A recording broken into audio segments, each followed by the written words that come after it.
that is what it was. So I have, Let Us Do the Cooking is actually the 5th company that I've owned. We've gone through a lot of lessons during those years. And a lot of people say, oh, you've been able to do so much over, such a short period of time. It's like I hurried up and made as many mistakes as I could very young. So that was what the Army was for us, is my husband was just trying to figure out what next. I had cost us quite a bit at that point. And it is me, by the way. So we'll just be really clear. Like, he does what he does so I can take all the risks that I take. So I had cost us quite a bit at that point with that business lesson. And he just said, you know what, if we knew that we had things, a good foundation for the next few years, we can figure out how we want to rebuild from this, and then what's next. So what's next actually wasn't Let Us Do the Cooking. We were scared to come out here, and I remember the first time we drove through, and at that point it was Highway 190, and I was like, oh, thank God there's a Target and there's a Walmart. Like, I really thought we were moving to the middle of nowhere. And so yeah, we got settled here, and honestly, we had zero intentions of staying in Texas. The Army was a 4-year get things situated and go right back to Florida and move on with life. During those 4 years, a lot of things started to happen for those of you who remember the first housing kind of bubble of early 2000s. So the house that we had sold in Florida when we moved to Texas, 3 years later, sold for 3 times what we sold it for. And I thought, I don't know that I want to go back to that, and there were just some things going on in the economy where it was like, okay, well, we had started to do some business things here. We were investing in real estate at that time, and it just kind of made sense to stay here at least for a little bit longer before we were ready to move back. And then over the course of a few years, when the real estate market went nuts, that didn't work out so well for us. That was another one of those expensive lessons. And so that's actually when I started Let Us Do the Cooking. Demographic standpoint, we do all kinds of different food, and what we've found with most people is that even if they have a specific style of something they want, the most important thing is that it all tastes great, yep. Right? And so we can go to them and say, yes, we're gonna do this theme, but it's still gonna taste like we made it, if that makes sense. So we do compromise a little bit if it's not like our menu per se, but at the same time, we don't go totally off script. So I'll warn you now, if you ever email us for catering, don't attach your Pinterest files. Like, don't, we get it all the time. And it's like, no, that's actually not us. I think it's really important, and especially with everything that's happened over the last few years, to find something that actually brings you joy. I think we've all gone through times where we're just like, this is not it. This is just not the thing. It's not doing it anymore. Obviously, each person has to take financials into consideration. If you're married, you got a spouse that has to contribute to that conversation. My normal advice, and I do talk to a lot of people that are looking to start a business and they're still working a job, and for whatever reason they just haven't flipped the switch yet, it's just jump off the cliff. You'll figure out how to pull the parachute on the way down. But the reality is that most people stay just miserable enough that they're comfortable to hang out where they are. And that is a really good way to waste your life. Like, I will oftentimes, when I've got to do something that I'm hesitating on, I will set some sort of false deadline for myself.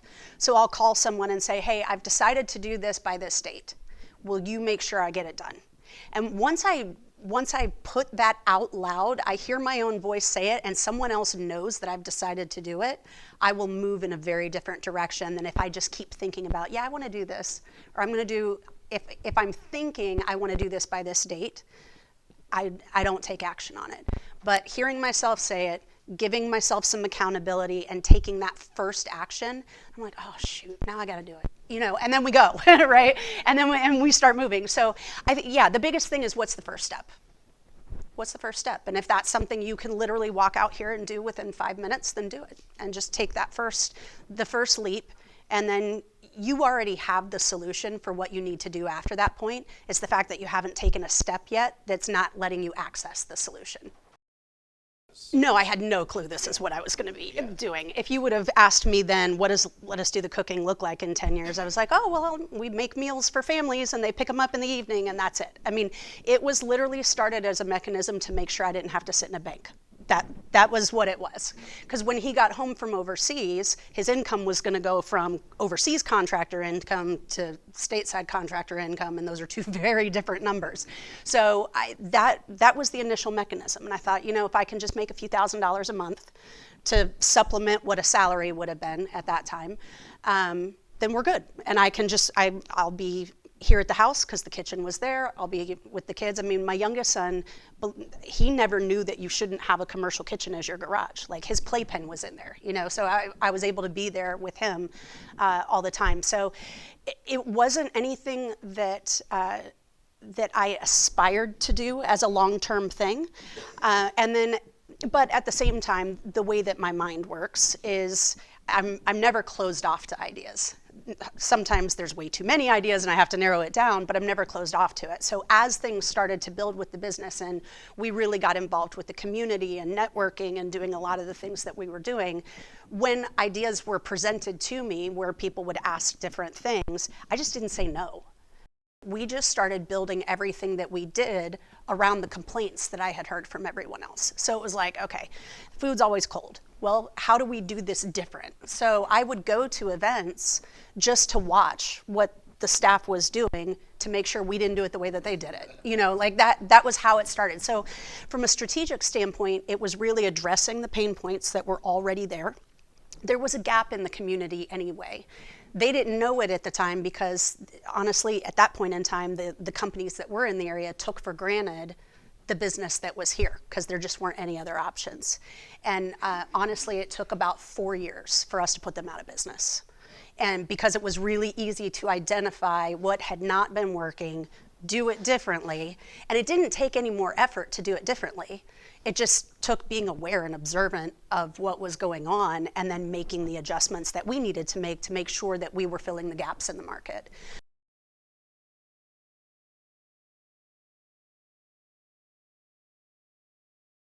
Mm-hmm. So the first thing is you hire for values, right? You do not hire for skill. And that's a really, really important thing.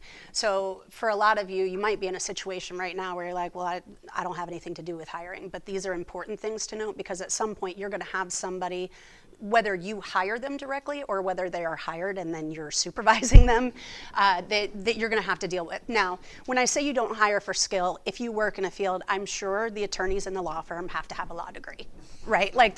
So those things go without saying. But what I find most of the time is if I can find 100% values match and I can find someone with 70% of the skill that I need, I can train skill. I can't train values. So for our company, that looks like loyalty. That's just my first and foremost. And then we're going to serve with excellence. We have to be involved in the community. So if I have someone walk in my office and they can't wait to get out of Colleen fast enough, they're not going to be a good fit for us. So those are some of the things that we look at. The other thing is that you hire people as people. And so what we look really carefully at, and just to give you guys an idea, so my kitchen manager in November will be with us 14 years.